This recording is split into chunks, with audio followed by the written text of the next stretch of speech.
दुर्गा नदी के किनारे बसा एक गांव फूलपुर। गांव में कुछ 100-150 लोग रहते थे। अंजलि, जो कि पास ही के जिले में रहती थी और 12वीं पास कर चुकी थी, उसके पिताजी ने बेटी को जल्दी विदा करने के लिए उसकी शादी फूलपुर गांव के मुकेश से करवा दी थी। मुकेश कभी स्कूल नहीं गया था और इस कारण वो पढ़ा लिखा नहीं था और बाकी गांव वालों की हालत भी मुकेश जैसी ही थी। मुकेश के घर में उसके माता पिता भी रहते थे। सासू माँ, मैं बाहर मंदिर तक जा रही हूँ, आधे घंटे में आ जाऊंगी।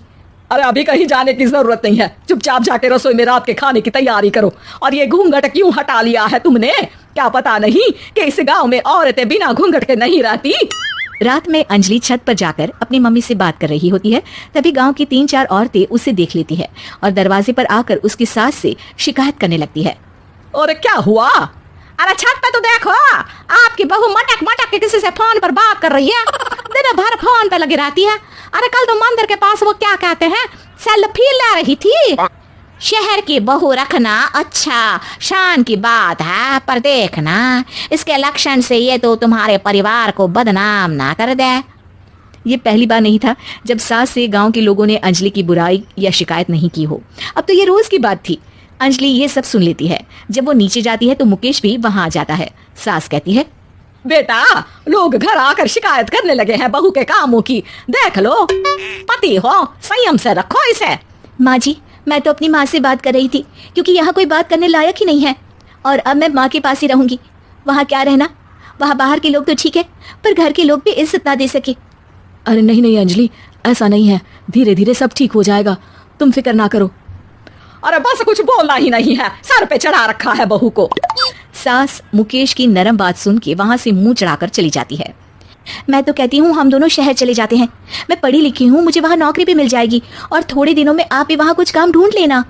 अरे नहीं नहीं अंजलि, हम यहाँ ना गांव का खेत, माँ पिताजी को छोड़कर शहर नहीं जा सकते। माँ पिताजी को कैसा लगेगा और गांव वाले क्या सोचेंगे? ये कहकर मुकेश सोने चला जाता है और अंजलि की गांव वालों द्वारा बुराई का सिलसिला बहुत दिनों तक चलता ही रहता है। लेकिन अंजलि गुस्सा ना दिखाते हुए समझदारी से काम लेती है।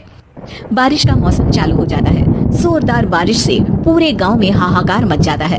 दुर्गा नदी में बाढ़ आ जाती है और बाढ़ का पानी पूरे गांव की फसल तबाह कर देता है। फसल की ये हालत देखकर गांव वाले निराश हो जाते हैं और बात तो यहाँ तक पहुँच जाती है कि कुछ लोग तो अंजलि को इस सब का दोषी ठहरा देते हैं। अरे पूरी फसल तबाह हो गई, पता नहीं किसकी नजर लग गई है। अरे जब से चौधरी परिवार में ये शहर की बहू आई है ना, तब से ही गांव की शांति चली गई है। इसके कर्मकांड से माँ दुर्गा नदी भी खुश नहीं है। ये सब सुनकर बेचारी अंजलि रोते हुए अपने घर चली जाती है। कुछ दिन बाद सभी गांव वाले अपनी फसल का मुआवजा लेकर अपने अपने घर आते हैं। मुकेश भी 1500 लेकर आता है। अंजलि को जब पासबुक दिखाता है तो अंजलि हैरान हो जाती है। अरे, ये पासबुक में तो उन्होंने 4000 की एंट्री करी है और आपको सिर्फ 1500 दिए। सच में? अरे वो सरकारी अफसर आपको बेवकूफ बना रहे हैं। सरकार की तरफ से हमें 4000 मिले हैं लेकिन बाकी का सारा पैसा खुद ही खा रहे हैं। आप लोग के अनपढ़ होने का फायदा उठा रहे हैं। ये सब सुनकर मुकेश परेशान हो जाता है लेकिन अंजलि उसे हिम्मत से काम लेने को कहती है और सुबह होते ही मुकेश को पंचायत कार्यालय ले जाती है और साथ में गांव के और लोगों को भी। आप सरकारी बाबू क्या गांव के लोगों को बेवकूफ समझते हैं? आपको क्या लगता है ये पढ़े लिखे नहीं है तो आप कुछ भी मनमानी करेंगे? ये बेचारे दिन रात इतनी मेहनत करते हैं, ये हमारे अन्नदाता हैं और आप इनके साथ ऐसा धोखा करते हैं। अरे क्या बके जा रही है ये लड़की, किस धोखे की बात कर रही है? अपने कांड करके नदी माँ को नाराज करके हमारा नुकसान करके इसे चैन नहीं मिला क्या? सरपंच जी, इन सरकारी बाबू ने मुझे बेवकूफ बनाया है और मेरे हिस्से के पैसे खुद चट कर गए। बस ये सुनते ही सरपंच वहां से दुम दबाकर भाग जाता है। पता चलता है कि जनपद अधिकारियों ने गांव के सरपंच के साथ मिलकर सबके साथ धोखा किया है। सब लोगों का विरोध शुरू हो जाता है और आखिर में अधिकारी सब गांव वालों के हिस्सों के बचे हुए पैसे उन्हें लौटा देते हैं और कई दिन तक सरपंच गांव में लौटता ही नहीं। अंजलि, तुम नहीं होती तो हम गांव वालों को तो पता ही नहीं चलता कि ये हमें हर बार बेवकूफ बनाते हैं।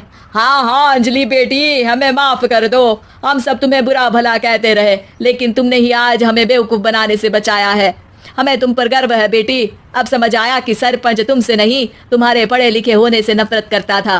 क्यों ना इस बार हम अंजलि को ही सरपंच पद के लिए चुन ले? क्या कहते हो गाँव वालों, पढ़ी लिखी सरपंच? बस पूरा गांव अंजलि के लिए ताली बजाता है और अंजलि की सास उसे खुशी से गले लगा लेती है।